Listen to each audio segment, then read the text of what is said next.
القضية الفلسطينية نتبعها أنا شخصيا.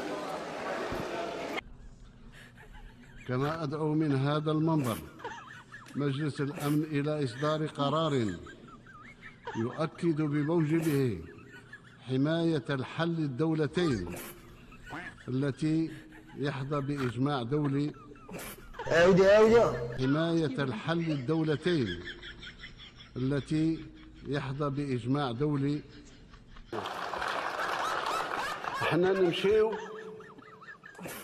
من رأى منكم منكرا فليغيره.